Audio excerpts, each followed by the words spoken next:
शुक्ला जी और उनके परिवार के जाने के बाद सोनाक्षी दरवाजा बंद करती है। क्या अब पूछना पड़ेगा? क्या क्या मतलब? पापा, पता नहीं तुम क्या कह रही हो? मैं कुछ समझ नहीं पा रहा हूं। आप समझ नहीं रहे हैं या समझना नहीं चाह रहे हैं? चलो जाने दो, मुझे बहुत काम है। रुकिए पापा, कहाँ जा रहे हैं आप? अरे देखो, शाम हो गई है, संध्या आरती का समय है। पहले मेरे सवालों का जवाब दीजिए, उसके बाद होगी संध्या आरती। बेटी, भगवान को इंतजार करवाना अच्छी बात नहीं है। आज इंतजार करना पड़ेगा, आपको भी और भगवान को भी। पापा, आपने मेरी कसम खाई थी, वो भी झूठी। सोनाक्षी टूटने सी लगती है, जैसे एक बाप ने अपनी बेटी की पीठ पर खंजर भोंका हो। कौन सी कसम बेटी? अच्छा, आपने कोई कसम नहीं खाई? जरा मुझसे आंख मिलाकर कहिए, बोलिए पापा। ऐसा कुछ नहीं है बेटी, तुम ज्यादा सोच रही हो। ऐसा ही है पापा। अगर आप अपनी जिद पर रहेंगे तो मैं भी आपकी ही बेटी हूं। अगर शादी करूंगी तो अश्विन से ही करूंगी, नहीं तो कुंवारी रहूंगी। बस बहुत हुआ, तुम्हें एक बार में समझ नहीं आता। मैंने फैसला कर लिया है, तुम्हारी शादी कार्तिक कुमार के साथ ही होगी और तुम कल ही उन्हें हाँ कहोगी। इससे ज्यादा मैं कुछ नहीं सुनना चाहता। और हाँ, एक बात की गांठ बांध लो, मैं तुम्हारे लिए अपनी बड़ी बेटी और अपने खानदान की बदनामी नहीं करवाऊंगा। तुम्हारी खुशी मेरे लिए बहुत महत्वपूर्ण है, पर मेरे सम्मान या प्रतिष्ठा से ज्यादा नहीं। सोनाक्षी को बहुत लाचारी महसूस होती है, उसका गला भर आता है तो उससे मैं किचन के सारे बर्तन गिराने लगती है। पंडित जी को उस समय उसे कुछ भी बोलना सही नहीं लगता, वो वहां से जाने लगते हैं। आपको जो करना है करिए, जो समझना है समझिए, पर मैं अगर शादी करूंगी तो अश्विन से ही करूंगी, और वो भी कल के कल। अगर आप आशीर्वाद देना चाहते हैं तो आ जाइएगा। सोनाक्षी की ये बात पंडित जी को गुस्सा दिला देती है। अब तू मेरे खिलाफ जाएगी? मैं आपके खिलाफ नहीं जा रही हूँ पापा, बस अपने प्यार को नहीं भूल सकती। आपको क्या हो गया है? याद है, आप ही तो मंदिर में छोटी जात वालों के दर्शन के लिए सबसे लड़ गए थे, और आज आप ये जातिवाद कर रहे हैं। ईश्वर सिर्फ तुम्हारा नहीं है, इन लोगों का भी है, और इन्हें पूरा हक है पूजा करने का। पंडित जी, बात समझिए, इनके यहाँ आने से बाकी लोगों को दिक्कत हो सकती है। कोई परेशानी नहीं होगी, और आप ये जान लीजिए मुखिया जी, अगर आज आपने इन्हें यहाँ आने से रोका तो इस मंदिर को खंडित करके मैं कहीं और चला जाऊंगा। वो उनका हक था। ईश्वर कभी किसी एक के नहीं होते, सबके होते हैं। तो जब ईश्वर भेदभाव नहीं करते तो फिर हम क्यों कर रहे हैं पापा? पंडित जी के पास कोई जवाब नहीं होता सोनाक्षी के सवालों का। ज्यादा ज्ञान देने की जरूरत नहीं है, जो कह रहा हूं वो करो। फिर मेरे पास कोई और रास्ता नहीं है पापा। मतलब? मैं जा रही हूँ। मुझे लगा था आप समझ जाएंगे, और शायद मैं ही गलत थी। देखता हूं तू कैसे जाती है। जिंदगी भर प्यार दिया, उसी का परिणाम है कि हाथ से निकल गई है तू। चल जा अंदर। छोड़िए पापा। पापा, हाथ छोड़िए। नहीं, जा अंदर, यही तेरी जगह है। पंडित जी उसे कमरे में धकेल दरवाजा बंद कर देते हैं। चिल्लाती रहे, इस बार नहीं आऊंगा खाना लेकर। और सुन ले, ये कमरा तब तक बंद रहेगा जब तक तू खुद शादी के लिए नहीं मानेगी, चाहे 10 दिन ही क्यों ना गुजर जाएं। पंडित जी को नहीं पता था कि सोनाक्षी के साथ अंदर कमरे में क्या हुआ। फिर क्या हुआ? फिर अगले दिन जब पापा को ध्यान आया कि कमरे से कोई आवाज नहीं आ रही है, तब वो अंदर आए और हे राम, ये क्या हो गया मुझसे? बेटी, बेटी, बेटी सोनाक्षी, उठ जा बेटी। हे भगवान, मुझे माफ कर दे बेटी, ये कैसा पाप हो गया मुझसे? बेटी, बेटी। पंडित जी की तो मानो दुनिया ही उजड़ गई थी।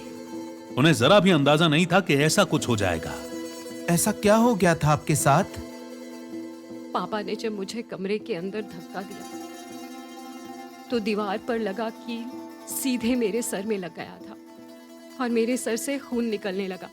मैं बहुत चिल्लाई पर पापा ने दरवाजा नहीं खोला। मेरे सारे सपने, सारी उम्मीदें सब खत्म हो गई। पर मेरी किस्मत तो देखो, उसे मेरी जान से ज्यादा और भी कुछ चाहिए था। क्या क्या? पापा को लगा कि वो सब ठीक कर सकते हैं। ठीक कर सकते हैं मतलब?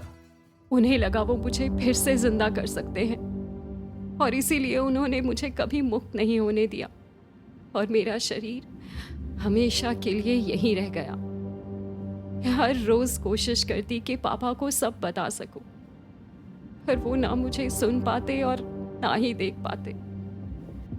पर ये कैसे हो सकता है? वो तो सोहन को देख सकते हैं। ये भी तो एक आत्मा है। शायद वो मुझे देखना ही नहीं चाहते थे। उन्हें सिर्फ मुझे जिंदा करने की जिद नजर आई और इसीलिए उन्होंने मेरी लाश को यहाँ संभाल कर रख दिया। आज अगर तुम दोनों नहीं आते तो पता नहीं मैं अपनी ये कहानी किसी को सुना पाती है। सोनाक्षी की कहानी सुन नरेश और सोहन की आंखें भर आती हैं। तो आपको मुक्ति कैसे मिलेगी? मुझे मुक्ति सिर्फ मेरे पापा दे सकते हैं। उनके द्वारा ही मेरा श्राद्ध करने पर मुझे मुक्ति मिल सकती है। पर क्या? पर उन्हें इसके लिए तैयार करना होगा। वो मुझे जाने नहीं देंगे। जाने नहीं देंगे मतलब? तुम दोनों को उन्हें इसके लिए राजी करना होगा। उनका प्रेम ही मेरे लिए एक अभिशाप बन चुका है। पर क्या वो हमारी बात सुनेंगे? अब नरेश, तुम ही मेरी आखिरी उम्मीद हो। प्लीज मेरी मदद करो। मुझे जाना है यहाँ से। यहाँ मेरे लिए कुछ नहीं है अब। हाँ नरेश, हमें इनकी मदद करनी चाहिए। एक जगह कैद रहने का दर्द मैंने भी महसूस किया है। मुझे तो प्रोफेसर का साथ मिल गया, पर इस बेचारी की हालत तो इसके पिता ने ही ऐसी कर दी है। सोहन, तुम जानते हो ना कि पंडित जी को मनाना इतना आसान नहीं होगा, पर फिर भी मैं कोशिश करता हूँ। तुम यहाँ से बाहर कैसे जाओगी? जहाँ जहाँ ये पोटली जाएगी वहाँ मैं जाऊंगी। ठीक है, फिर चलो। जैसे ही नरेश पोटली लेकर वहां से बाहर निकलने लगता है, घर की दीवारें हिलने लगती हैं, खिड़कियों के टूटने की आवाज आने लगती है। अरे ये क्या हो रहा है? नरेश, जल्दी बाहर निकलो यहाँ से। नरेश जैसे ही घर से बाहर निकलता है, पूरा घर ढह जाता है, मानो जैसे उसका अंत भी हो गया हो। नरेश और सोहन वो नजारा देख हैरान रह जाते हैं। नरेश, ये रुकने का वक्त नहीं है। हाँ, चलते हैं। जैसे ही नरेश वहां से कदम आगे बढ़ाता है, एक सवाल उसके मन में आता है। एक मिनट, एक आखिरी सवाल। हाँ, पूछो। इतना कुछ हो गया, क्या तुम्हारे अश्विन ने तुम्हें कभी ढूंढने की कोशिश नहीं की? पता नहीं, अब ये तो पापा ही बताएंगे। मुझे तो उस कमरे के अलावा ना कुछ दिखाई देता है और ना कुछ सुनाई देता है। ठीक है, चलो। नरेश और सोहन पोटली लेकर पंडित जी के पास पहुंचते हैं। ले आए तुम? लाओ, मुझे दो। जी पंडित जी, पर जान सकता हूँ इसमें है क्या? पंडित जी सवाल पर बौखला जाते हैं। वो सोचते हैं आखिर नरेश इतने सवाल क्यों पूछ रहा है। उनका गुस्सा बढ़ जाता है। हमारे काम की चीज नहीं है नरेश, लाओ, मुझे दो। तो किसके काम की है पंडित जी? नरेश, बहस मत करो। लाओ, मुझे दो। हमें योगिनी की मदद के लिए भी जाना है। हाँ, मदद वही तो कर रहा हूँ पंडित जी। मतलब किसकी मदद? आपकी मदद कर रहा हूँ पंडित जी। सोनाक्षी की मदद कर रहा हूँ। पंडित जी सोनाक्षी का नाम सुनते ही भौंचक के रह जाते हैं। सोनाक्षी? तुम्हें यह नाम कैसे पता चला? शायद आप भूल गए कि मेरे पास भी शक्तियां हैं। आप साफ कहो नरेश, क्या कहना चाहते हो? ठीक है पंडित जी, तो बात यह है कि आपको सोनाक्षी को मुक्त करना होगा। मुक्ति देनी होगी उसे। सोनाक्षी मुक्त है? तुम्हें किसने कहा कि वो मुक्त नहीं है? अगर ऐसा होता तो मुझे वो कब की दिख गई होती। कैसे दिखती पंडित जी? आपका पूरा ध्यान उसके कंकाल पर था। आप आज तक इस बात को मान ही नहीं पाए कि वो सिर्फ सोनाक्षी का शरीर है, रूह नहीं। चुप करो, ये मेरी सोनाक्षी है, मेरी बेटी। नहीं पंडित जी, ये सिर्फ उसका शरीर है। समझने की कोशिश कीजिए। मैंने बात की है सोनाक्षी से, वो बहुत दर्द में है, उसे आजाद कर दीजिए। आजाद? क्या आजाद? तुम नहीं समझोगे। भला वो मुझसे दूर क्यों जाएगी? और अगर ऐसा होता तो मुझसे क्यों नहीं कहा कभी उसने? बोलो। क्योंकि आपने कभी उसकी पुकार सुनी ही नहीं। वो बहुत दर्द में है पंडित जी। एक बार, बस एक बार इस पोटली से नजर हटाकर अपनी बेटी को देखने की कोशिश कीजिए। वो यहीं है, आपके बहुत पास।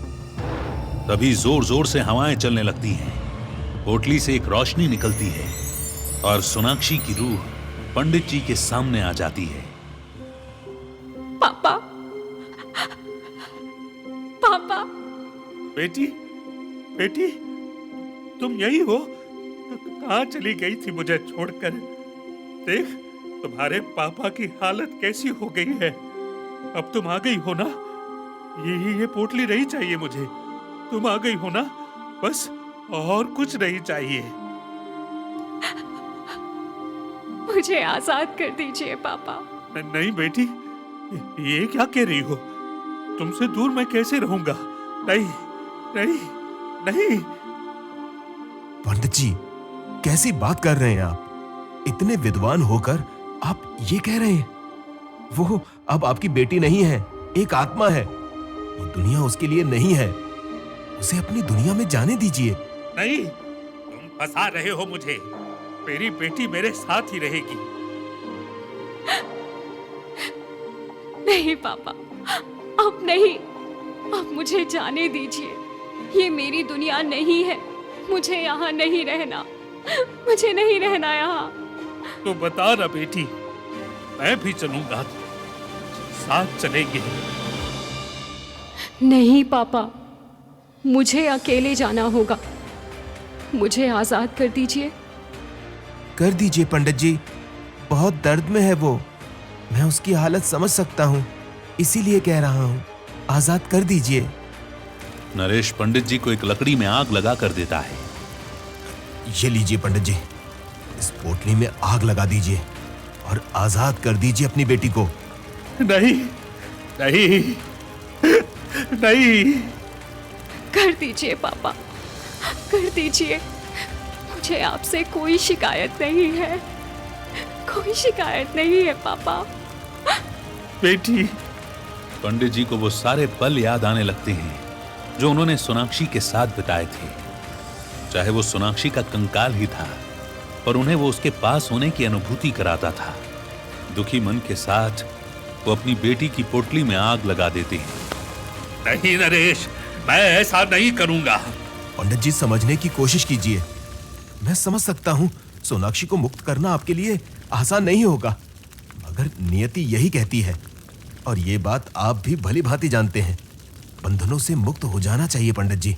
सोनाक्षी को मुक्त कर दीजिए। हाँ पापा, मेरी खुशी के लिए कर दीजिए। नरेश पंडित जी के हाथ में एक जलती हुई लकड़ी पकड़ा देता है। पंडित जी पोटली में आग लगा देते हैं और फूट फूट कर रोने लगते हैं। जैसे ही पोटली में आग लगती है, सोहन और नरेश को एक सुकून सा महसूस होता है। धन्यवाद नरेश, धन्यवाद सोहन। चलती हूँ पापा। रुको बेटी, मैं भी आ रहा हूं। नरेश, यहां से आगे मैं तुम्हारी कोई मदद नहीं कर पाऊंगा, लेकिन मेरा आशीर्वाद तुम्हारे साथ रहेगा। ये क्या बोल रहे हैं आप पंडित जी? आपके बिना ये सब कैसे होगा? खुद पर भरोसा रखो नरेश, और इंसानियत को चुनो। तुम्हारे पास प्रोफेसर की शक्तियां और मेरा आशीर्वाद है। तुम सफल होगे। मेरा साथ यहीं तक था। चलो बेटी। चलिए पापा। ये क्या हो रहा है सोहन? पंडित जी, पंडित जी! पंडित जी और सोनाक्षी हाथ पकड़ लेते हैं वो बहुत खुश नजर आती हैं। तभी एक सफेद सी रोशनी चमकने लगती है और धीरे धीरे उनकी रूह गायब होने लगती है। अपना ध्यान रखना नरेश। पंडित जी! नरेश पूरी तरह टूट जाता है। उसने सोचा भी नहीं था कि एक दिन ऐसा भी आएगा जब पंडित जी उसके साथ नहीं होंगे, जिनकी वजह से वो आज जिंदा है, जिन्होंने पूरी जिंदगी उसके परिवार का साथ दिया। देखते ही देखते पंडित जी और सोनाक्षी वहां से गायब हो जाती हैं।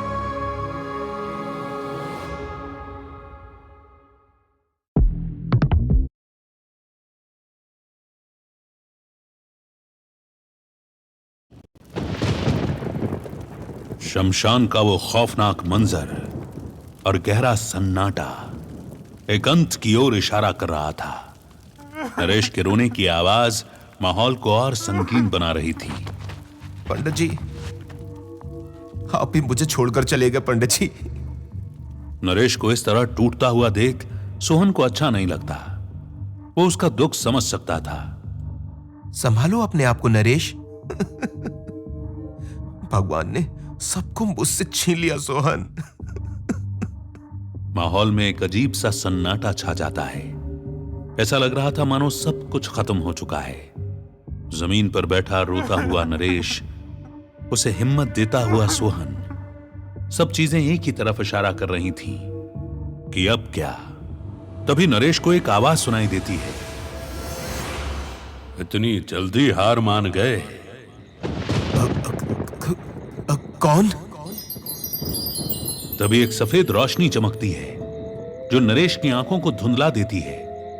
जब वो ध्यान से देखने की कोशिश करता है तो उसे प्रोफेसर दिखाई देते हैं। नरेश, तुम जानते हो ना, तुम हार नहीं सकते। वो ऑप्शन तुम्हारे पास कभी नहीं था। प्रोफेसर, पहले माँ और पंडित जी भी मुझे छोड़कर चले गए। ये तुम्हारी नियति है नरेश, और तुम चाहकर भी अपनी नियति से दूर नहीं भाग सकते। सबका मुझसे दूर हो जाना, ये लिखा है मेरी नियति में? नहीं, सबको एक अनर्थ से बचाना, वही तुम्हारा मार्ग है। और पंडित जी ने कहा ना, उनका आशीर्वाद तुम्हारे साथ रहेगा। तो फिर फिक्र क्यों करते हो? नरेश को कमजोर पड़ता देख सोहन उसके पास जाता है। वो उसके कंधे पर हाथ रखता है और उसे समझाने की कोशिश करता है। प्रोफेसर सही कह रहे हैं, अब तुम्हें ही सब कुछ करना है। पंडित जी की कुर्बानी खाली नहीं जानी चाहिए। गोपी और सोहन भी तो हैं तुम्हारे साथ। खुद पर भरोसा रखो नरेश। ये सुनते ही नरेश अपने आंसू पोंछकर खड़ा होता है। प्रोफेसर वहां से गायब हो जाते हैं, जैसे वो उसे यही संदेश देने आए हों। हाँ, चलो, बहुत काम है। पर हम जा कहां रहे हैं? वहीं जहां आज पंडित जी होते तो हमें लेकर जाते, मेरे घर। पर वहां किस लिए? हमें तो शमशान जाना चाहिए ना। अभी वहां जाकर कुछ नहीं मिलेगा। भैया, ये इतना घुमाकर बात क्यों कर रहा है? पता नहीं छोटे, शायद हम समझ नहीं पा रहे हैं। बात ये सही बोल रहा है। अब चलो। हाँ, हाँ।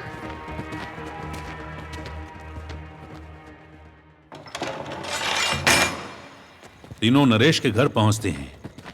नरेश को घर पहुंचते ही अपनी मां की याद आती है। वो पल उसके लिए काफी भारी था, और पंडित जी की मौत का सदमा भी अभी पूरी तरह से नहीं गया था। सोहन नरेश को इस तरह खड़ा देख उसे याद दिलाता है। नरेश, नरेश! हाँ, हाँ, हाँ, हाँ। वो झोला मंदिर वाले कमरे में ही रखा होना चाहिए। नरेश सीधा मंदिर वाले कमरे में जाता है। उसे मंदिर में योगिनी की पोटली रखी हुई मिलती है। ये रहा। ये तो योगिनी का झोला है। हाँ। इससे क्या करेंगे? जिस वक्त हम शैतान की मूर्ति को चुराएंगे, उसके बाद हो सकता है कि पतित देवदूत गुस्से में योगिनी को चोट पहुंचाने लगे, और हमें योगिनी को याद दिलाना पड़ेगा कि वो है कौन। ओहो, पर ऐसा क्या है इस झोले में? हाँ, देखते हैं। जैसे कि मुझे योगिनी ने एक बार अपनी कहानी बताई थी। उसने कहा था कि वो अपनी नानी के बहुत करीब थी और ये शक्तियां भी उसे उन्हीं से मिली हैं। पर नानी से जुड़ा हुआ क्या हो सकता है? जिस वक्त योगिनी को खुद अपनी रक्षा करनी पड़ेगी, तब उसमें ये झोला और इसमें रखी चीजें उसकी मदद जरूर करेंगी। हाँ, देखो देखो। नरेश एक एक करके सामान निकालने लगता है। उसे कुछ किताबें मिलती हैं। यार, इसमें तो सिर्फ किताबें हैं। ये क्या है? कहाँ कहाँ क्या है? अरे, वो जो किताबों के साथ लटका हुआ है। नरेश की नजर एक लॉकेट पर जाती है। ये तो एक लॉकेट है और इसमें तो किसी की तस्वीर लगी हुई है। दिखाओ, शायद यही योगिनी की नानी हो। हाँ, हो सकता है। ठीक है, अब चलो।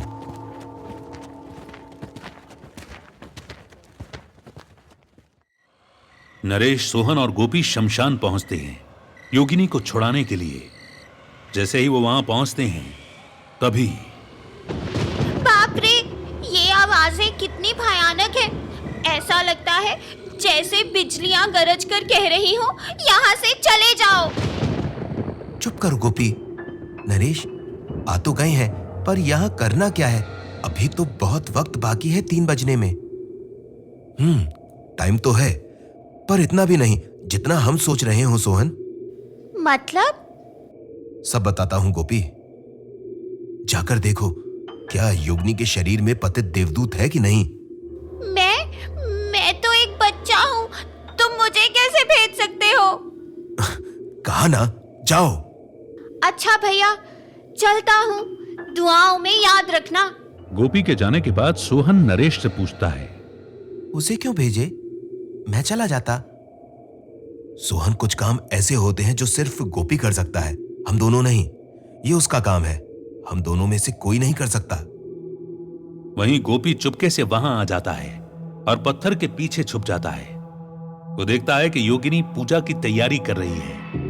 वो वहीं पेड़ के पास बैठी है। उसके बाल बिखरे हुए हैं और वो अपना सर जोर जोर से हिला रही है।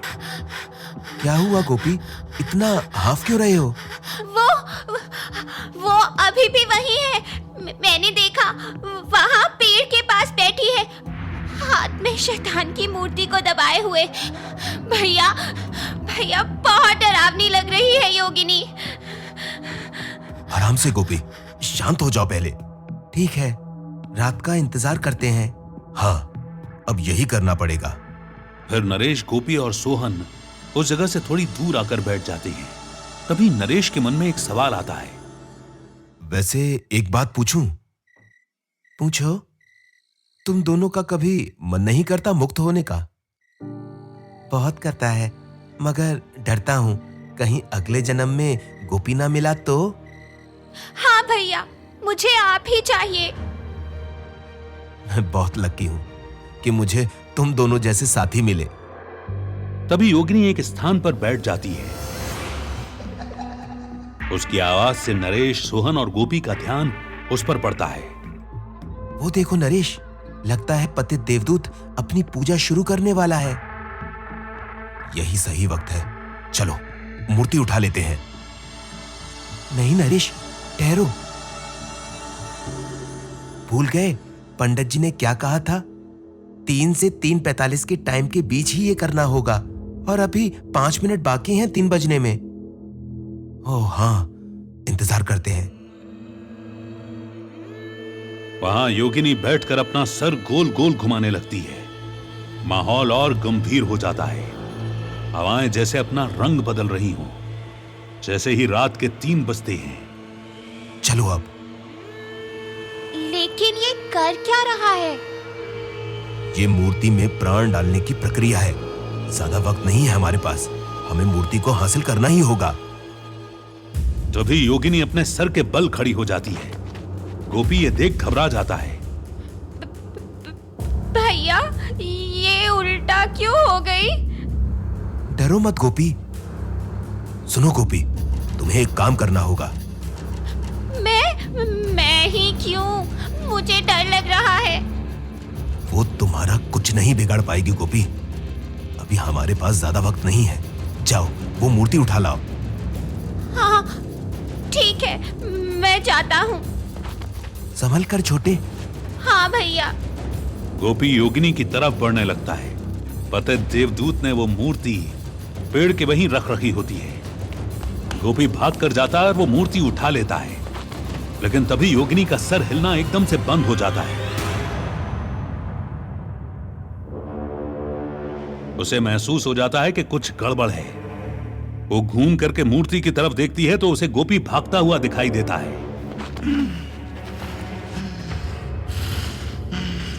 भैया, भैया मूर्ति मिल गई, भैया मूर्ति मिल गई। नरेश देखता है कि योगिनी गोपी की तरफ ही बढ़ रही है।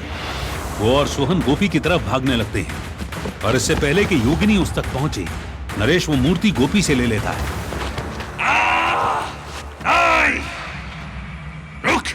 रुक जा, वो मूर्ति मुझे दे दे, वरना तुम में से कोई नहीं बचेगा। पहले योगिनी को खुद से मुक्त करो। क्यों अपनी मौत बुला रहा है? मूर्ति वापस कर मुझे। पहले योगिनी वापस कर। पतित देवदूत से नरेश की जिद बर्दाश्त नहीं होती। वो जोर जोर से धरती हिलाने लगता है। नरेश थम से जमीन पर गिर जाता है। ऐसा लगता है मानो जैसे भूकंप आ गया हो। ये खेल तुझे बहुत भारी पड़ेगा। नरेश को नहीं पता था कि वो योगिनी को बचा पाएगा या पतित देवदूत की शक्तियों के सामने उसे घुटने टेकने पड़ेंगे। सब कुछ पतित देवदूत अपनी शक्ति का इस्तेमाल करता है और धीरे धीरे गोपी के पास एक आग का घेरा बनने लगता है। गोपी का शरीर हवा में तैरने लगता है। गोपी, नरेश, ये क्या हो रहा है? छोड़ दे उसे। छोटे बच्चे पर वार करता है कायर। कहा था ना, अब देख इसका क्या हाल करता हूँ। देख तू। नहीं, तू कुछ नहीं करेगा। गोपी, मेरे भाई। अभी भी वक्त है। मेरे भगवान की मूर्ति मुझे वापस कर, वरना योगिनी और गोपी दोनों को हमेशा के लिए खो देगा। मुझे बचा लो भैया, मुझे बचा लो भैया। गोपी। ठीक है, तो जा रहा हूं मैं। अब भूल जाओ इन दोनों को। पतित देवदूत गोपी की रूह को लेकर जाने लगता है। गोपी का शरीर आग के घेरे के बीच उड़ता हुआ जा रहा होता है। नरेश मजबूरन पतित देवदूत की तरफ बढ़ता है। लो, ले लो ये मूर्ति। तभी एक बहुत जोर की बिजली कड़कती है, जिसे देख पतित देवदूत और नरेश दोनों ही हैरान रह जाते हैं। गोपी के घेरे के बाहर एक एक करके प्रोफेसर, नरेश की मां, उसकी दादी, पंडित जी और धीरेन्द्र महाजन की रूहें आ जाती हैं। रुक जाओ नरेश, अपनी शक्तियों को पहचानो। तुम्हें लड़ना होगा बेटा। उठ जा बउआ। नहीं, उससे अब नहीं होगा। मेरे अंदर ताकत नहीं बची है, सब खत्म हो चुका है। मैं कह रहा था, मैं इसके लिए नहीं बना हूं। मैं कमजोर हूं। तुम कमजोर नहीं हो बेटा, माँ। मैं तुम्हारे पास ही हूँ बेटा। उठो और लड़ो। माँ, मुझसे नहीं होगा। मैं गोपी को खतरे में नहीं डाल सकता। ये मुझसे नहीं होगा। एक पुलिस ऑफिसर का बेटा है तू, तुझसे कैसे नहीं होगा? चल उठ और जा खत्म कर दे इस कहानी को। प्रोफेसर, पंडित जी, माँ, दादी, इंस्पेक्टर महाजन सब एक साथ बोलने लगते हैं। बिठा दे उसे, बिठा दे उसे, बिठा दे उसे, बिठा दे उसे। मैं तेरा अंत करूंगा। इस मूर्ति के लिए ही सब कर रहा है ना तू? तो ले, अब इस मूर्ति को ही मिटा देता हूं। अब तुझे जो करना है कर ले। रुक जा, रुक जा। अगर तूने उसे तोड़ा तो तू उसे पाताल कभी नहीं पहुंचा पाएगा। जानता हूं, पर तेरा अंत तो कर पाऊंगा। अगर मेरी किस्मत में पूरी जिंदगी शैतान से लड़ना ही लिखा है तो ठीक है, मैं लड़ूंगा, पर तुझे कभी जीतने नहीं दूंगा। नहीं, सुन मेरी बात। छोड़ गोपी को, अभी छोड़। पहले मूर्ति वापस कर, फिर जाने दूंगा तेरे साथियों को। नहीं, पहले तुझे छोड़ना ही पड़ेगा मेरे साथियों को। देख, तू जितना भी चाहे अपनी किस्मत से नहीं लड़ सकता। भूल मत, तू हम में से ही एक है। अभी भी वक्त है। आजा आजा आजा आजा मेरे साथ। मान ले शैतान को अपना भगवान। मेरा ईश्वर कभी कोई शैतान नहीं हो सकता। भूल गया, तेरी माँ का भगवान भी यही है। तू इस धरती पर है तो उसका कारण भी वही है। हमारा शैतान ही असली ईश्वर है। नहीं, तू चाहे जो भी कह ले, पर मेरा भगवान तेरा शैतान कभी नहीं हो सकता। तू मूर्ख है। तुझे एक दिन शैतान के पास आना ही पड़ेगा। तू नहीं जानता, शैतान ने जिसे चुन लिया, वो चाहे या ना चाहे, उसे वही करना पड़ता है जो शैतान चाहता है। मेरा शैतान, मेरा भगवान। वो दिन मेरी जिंदगी का आखिरी दिन होगा। मैं तुझे आखिरी मौका देता हूँ, सोच ले। बिठा दे उसे, बिठा दे उसे, बिठा दे उसे, बिठा दे उसे। नरेश, पागल मत बन। अगर तूने इसे तोड़ा तो सिर्फ शैतान ही आजाद नहीं होंगे, बल्कि इससे जुड़े सभी जो शैतान की पूजा करते हैं आजाद हो जाएंगे। हो जाने दो। नरेश मूर्ति को जोर से जमीन पर मारता है। ऐसा करते देख पतित देवदूत बौखला जाता है। नहीं, नहीं, मैं आऊंगा, अपने शैतान को लेने मैं आऊंगा। हवा रुक जाती है। एक एक करके सब रूहें गायब हो जाती हैं। गोपी के इर्द गिर्द बना घेरा मिट जाता है। गोपी की रूह दर्द से आजाद हो जाती है। गोपी, तू ठीक तो है भाई? दिखा, कहीं कोई चोट तो नहीं आई? हाँ भैया, मुझे तो लगा मैंने आपको खो ही दिया। तभी योगिनी एकदम से होश में आ जाती है। उसके सिर का भारीपन धीरे धीरे हल्का होने लगता है। ये क्या था सब? मेरा सर इतना भारी कैसे हो गया था? योगिनी, तुम ठीक हो? मेरे ये बाल कैसे बिखर गए? तुम पतित देवदूत के कब्जे में थी। तभी योगिनी की नजर टूटी हुई मूर्ति पर पड़ती है। नरेश, तुम्हें ये मूर्ति नहीं तोड़नी चाहिए थी। तुम्हें अंदाजा भी नहीं है अब क्या होगा। ना तुम्हारे लिए और ना हमारी इस दुनिया के लिए आने वाला वक्त सही नहीं है। समझता हूं, मगर तुम्हें उससे मुक्त कराना जरूरी था। नहीं नरेश, बात सिर्फ तुम्हारी या हमारी नहीं है। अब तक शैतान सिर्फ हम में से किसी पर वार कर सकता था, पर अब जो भी हो देख लेंगे। मैं पहले भी बहुत कुछ खो चुका हूं, अब और नहीं खो सकता। तुम लोग समझ नहीं रहे हो। नरेश, मेरी बात ध्यान से सुनो। शैतान इस मूर्ति में था तो बंधा हुआ था। हमें पता था कि इस मूर्ति को पाताल तक पहुंचाने से हम शैतान को भी पाताल भेज देंगे, पर अब हमें नहीं पता वो इस मूर्ति से निकलकर कहां गया है और किसमें उसका अगला प्रवेश है। जानता हूं योगिनी, पर मेरे पास कोई और रास्ता नहीं था।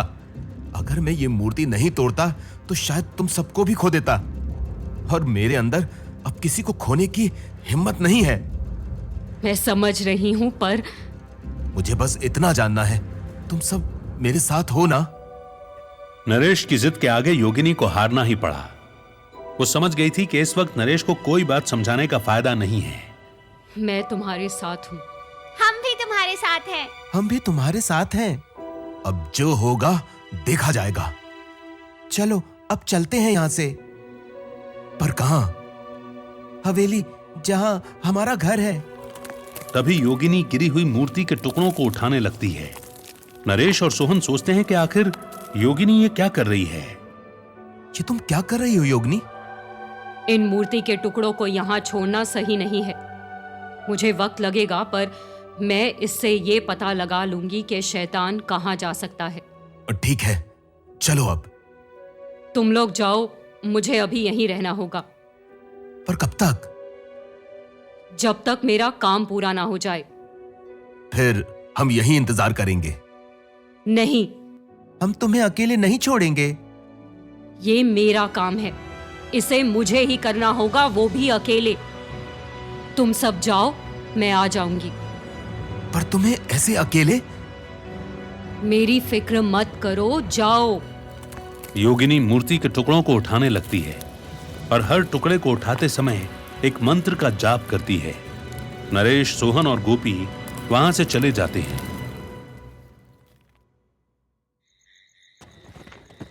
नरेश सोहन और गोपी के साथ हवेली पहुंचता है, वही हवेली जहां वो पहली बार प्रोफेसर से मिला था। वो प्रोफेसर के रूम में पहुंचते हैं।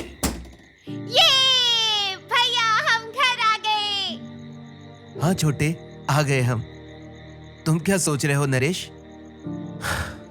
सब यहीं से शुरू हुआ था, आज फिर यहीं आ गए हम, वो भी हार कर आए हैं। ऐसा कुछ नहीं है नरेश, तुमने जो भी किया सबके बारे में सोचकर ही किया।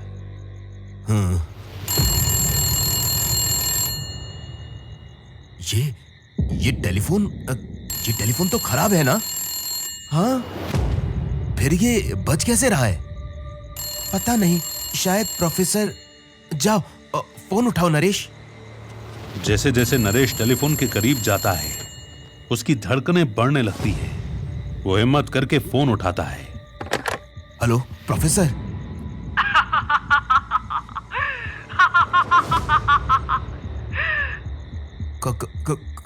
कौन?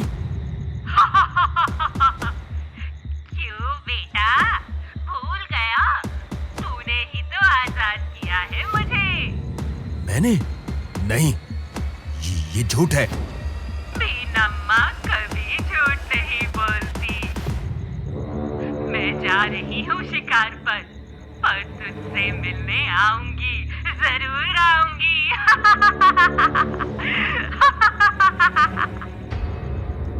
नरेश, सोहन और गोपी एक दूसरे को देखने लगते हैं। उन्हें समझ नहीं आ रहा होता कि आखिर बेनम्मा को किसने आजाद किया। तभी दरवाजे पर दस्तक होती है।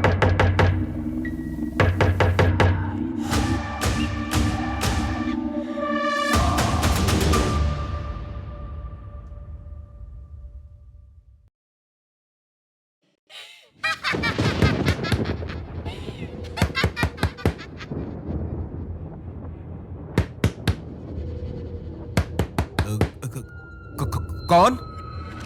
बेनम्मा? दरवाजा खोलो साहब जी, बचा लो मुझे, बचा लो मुझे। कौन है? बचाओ, बचाओ, बचाओ। बेनम्मा की आवाज शांत होने के बाद सोहन को समझ में आता है कि आवाज ऊपर की तरफ से आ रही है। वो नरेश को गौर करने को कहता है। नरेश, ध्यान दो, आवाज ऊपर से आ रही है। हाँ हाँ, चलो ऊपर देखते हैं। सोम देखता है कि नरेश अभी भी डरा हुआ है। उसके चेहरे से पसीना टपक रहा होता है। शायद बेनम्मा की आवाज उसे ज्यादा ही डरा गई थी। दरवाजा तो खोलो नरेश। हाँ, दरवाजा। बचाओ, मुझे बचाओ, कोई है यहाँ, बचाओ। नरेश देखता है कि वहां का माहौल थोड़ा अलग सा था। उसे एक लाल दरवाजा दिखाई देता है। आवाज वहीं से आ रही होती है। कौन हो तुम? निकालो मुझे यहाँ से, बहुत डर लग रहा है। पहले बताओ कौन हो तुम? मैं श्याम जी। श्याम जी? कौन श्याम जी? मैं यहाँ बाहर फुटपाथ पर सोता हूँ, निकालो मुझे यहाँ से। नरेश सोहम की तरफ देखता है। सोहम को उसका इशारा समझते देर नहीं लगती। वो एक कड़कती हुई रोशनी दरवाजे पर मारता है। ताला टूटकर नीचे गिर जाता है। नरेश दरवाजे पर लात मारता है तो श्याम जी की हालत देखकर दंग रह जाता है। उनके फटे हुए कपड़े, चेहरे पर खौफ ऐसा मानो भूत देख लिया हो। वो कांपता हुआ नरेश को पकड़ लेता है। मुझे बचा लो, यहाँ कोई है। मारे माँ मती मारी गई थी, जो यहाँ फिर वापस आ गया। शांत हो जाओ, आराम से बात करो। क्या हुआ यहाँ? अब वो शांत हो जाओ। श्याम जी अपने आप को शांत करता है। वो वहां पड़ी हुई एक कुर्सी पर बैठ जाता है। वो नरेश की तरफ देखने लगता है। उसकी आंखें उसके खौफ को बयां कर रही थी। 2 रात पहले बहुत ही जोर की बारिश हो रही थी। मैं फुटपाथ पर ही सो रहा था, लेकिन बारिश थी कि थमने का नाम ही नहीं ले रही थी। मैंने सोचा आज की रात क्यों ना हवेली पर चला जाए। जैसे ही मैं यहाँ आया तो मैंने देखा कि ऊपर वाले रूम का दरवाजा खुला हुआ है। दरवाजे पर कोई ताला नहीं था। मुझे लगा ऐसे मौसम में आखिर कौन ही आएगा इस हवेली में। मैं आराम से यहाँ आकर सो गया था। लेकिन आधी रात को एकदम से जोर जोर से दरवाजे पर दस्तक होने लगी।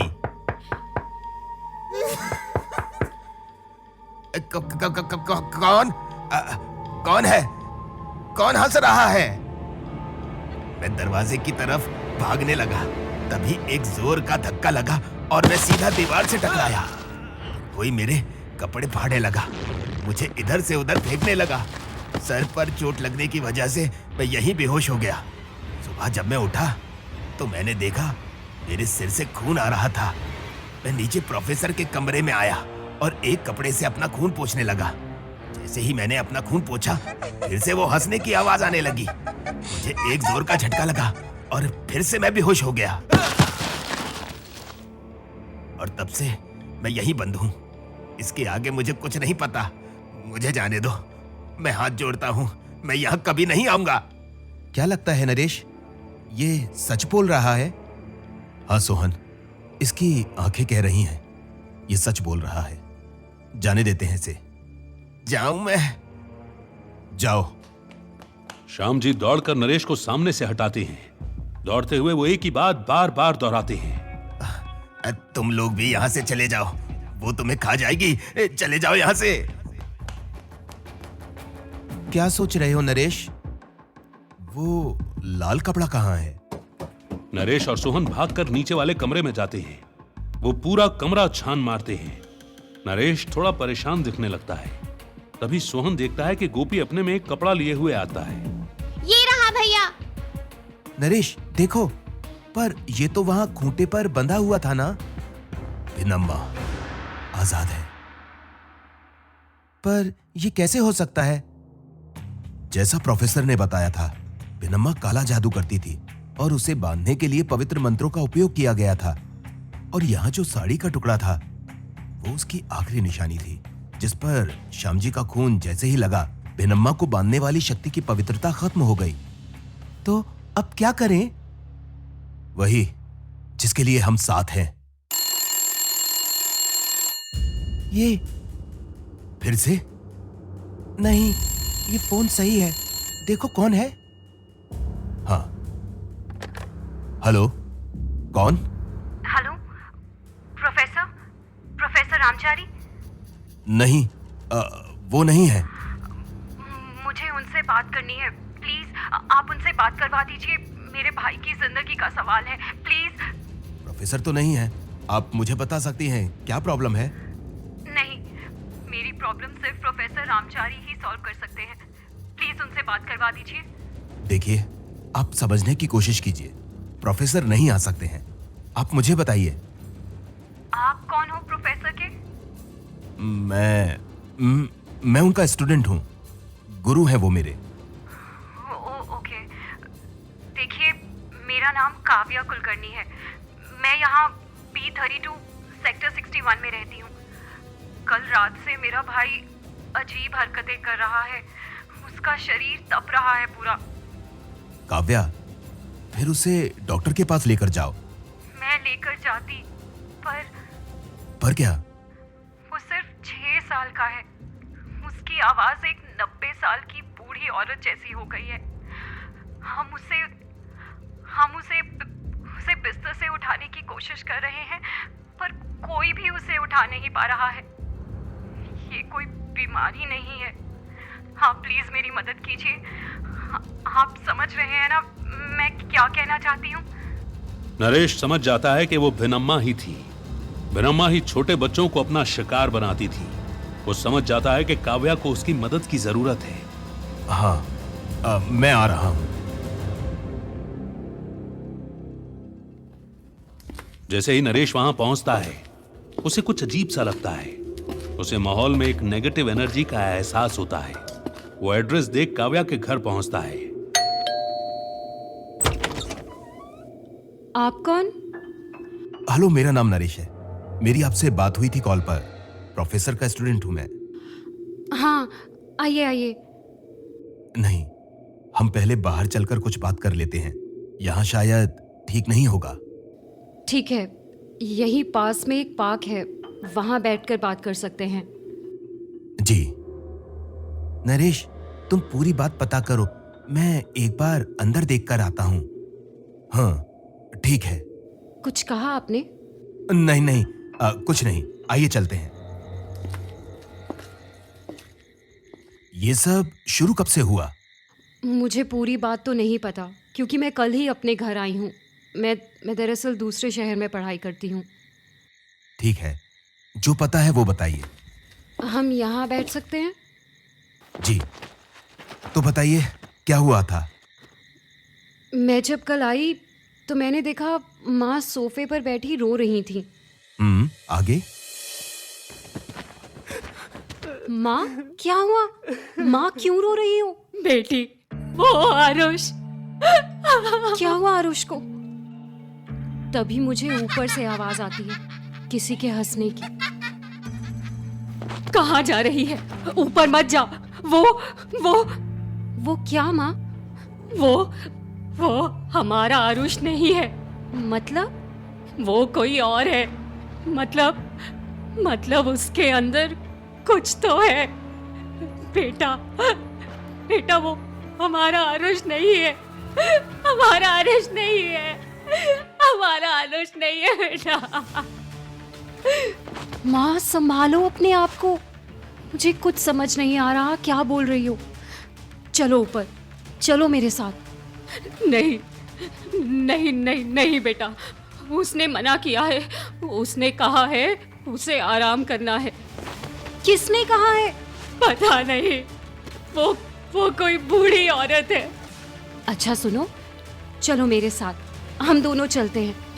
नहीं, वो आरुष को नहीं छोड़ेगी। वो आरुष को नहीं छोड़ेगी। माँ, होश में आओ और चलो मेरे साथ। फिर क्या हुआ? काव्या और उसकी माँ दोनों धीरे धीरे सीढ़ी से ऊपर जा रही होती हैं। काव्या की माँ लगातार रो रही होती है। काव्या का चेहरा भी साफ बयां कर रहा होता है कि वो डर चुकी है। जैसे ही वो दोनों ऊपर के कमरे में पहुंचते हैं, आरुष घूमकर उनकी तरफ देखता है। उसकी आंखें पूरी लाल होती हैं। कहा था ना, आराम करना है। समझ नहीं आता क्या? ये आवाज? मैंने कहा था ना, वो हमारा आरुष नहीं है। जाओ, यहाँ से जाओ। चलो, जल्दी चलो यहाँ से। माँ, रुको, मुझे देखना है। फिर क्या देखा तुमने? उसकी आंखें पूरी लाल थी और उसकी हंसी, ऐसा लग रहा था कोई भूखा शैतान है। जब उसने कहा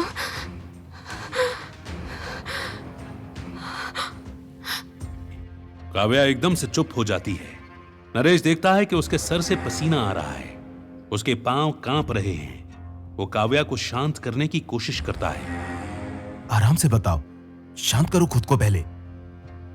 हाँ, उसने कहा अब ये नहीं बचेगा, मैं खाऊंगी इसे। प्लीज मेरे भाई को बचा लीजिए, प्लीज। हाँ, मैं पूरी कोशिश करूंगा, पर उससे पहले आपको समझना पड़ेगा कि जो बूढ़ी औरत आपके भाई के अंदर है, वो कोई मामूली आत्मा नहीं है। उसका नाम भिनम्मा है। भिनम्मा? हाँ, वो बच्चों को ही शिकार बनाती है। उसने पहले भी ये किया है, और जब उसे पकड़ा गया तो उसने खुद अपने आप को मार लिया और आत्मा में बदल गई।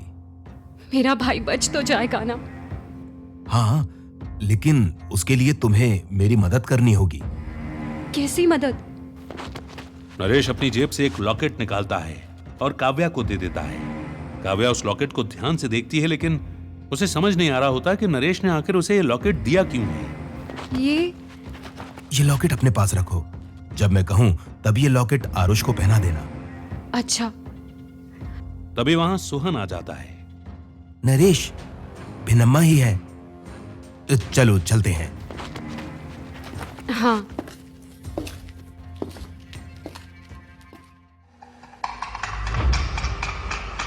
नरेश के घर में घुसते ही जोर जोर से हंसने की आवाज आती है। वो समझ जाता है कि भिनम्मा को पता चल चुका है कि वो आ गया है। आ गया तू। नरेश भागकर सीढ़ियों से ऊपर आ जाता है और देखता है कि आरुष का शरीर हवा में है। वो जोर जोर से हंस रहा है। क्या लगता है तुझे तू बचा लेगा इसे, वो भी मुझसे, भिनम्मा से? छोड़ दो इसे भिनम्मा। ये तो नहीं हो सकता बबुआ। नरेश देखता है कि आरुष के शरीर पर घाव के निशान बनने लगते हैं। इन्हें देखकर काव्या और नरेश बहुत घबरा जाते हैं। दीदी, बचा लो मुझे, दीदी। रुक जाओ भिनम्मा, तुम्हें क्या चाहिए बताओ, मैं लेकर देता हूँ। इस बच्चे को छोड़ दो बस। तू देगा मुझे? क्या देगा तू? अरे तेरे पास है ही क्या? तेरा तो मांस भी कड़वा और सख्त होगा। इस बच्चे का मांस देख कितना मुलायम है, मजा आ जाएगा खाने में। नहीं भिनम्मा, जाने दो इसे।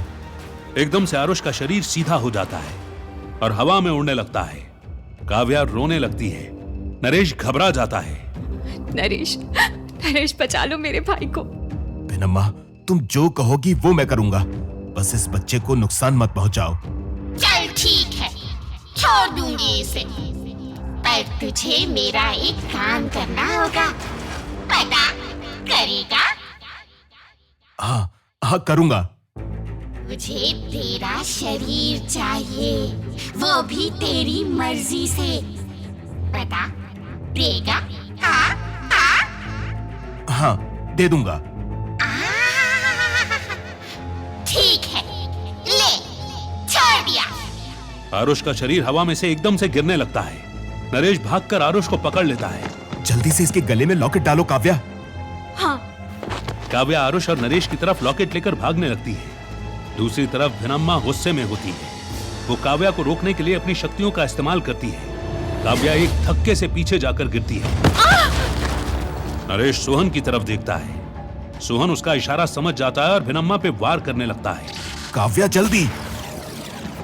काव्या जल्दी से जाकर आरुष के गले में लॉकेट डाल देती है। भिनम्मा की एक चीख सी निकलती है। अरे ये क्या हो रहा है? मैं तेरे शरीर में क्यों नहीं आ पा रही हूँ? क्या किया है तूने? मैंने कुछ नहीं किया है भिनम्मा। मेरा शरीर जिन शक्तियों से घिरा हुआ है वो किसी भी आत्मा को प्रवेश करने नहीं देता है। धोखा, भिनम्मा के साथ धोखा। नहीं छोड़ूंगी, तुम सब में से किसी को भी नहीं छोड़ूंगी। यहाँ से तो जा रही हूँ, पर ये मत भूल कि अब मैं किसी एक गांव तक सीमित नहीं हूँ। बहुत बच्चे हैं यहाँ, सबका शिकार होगा, सबका शिकार होगा।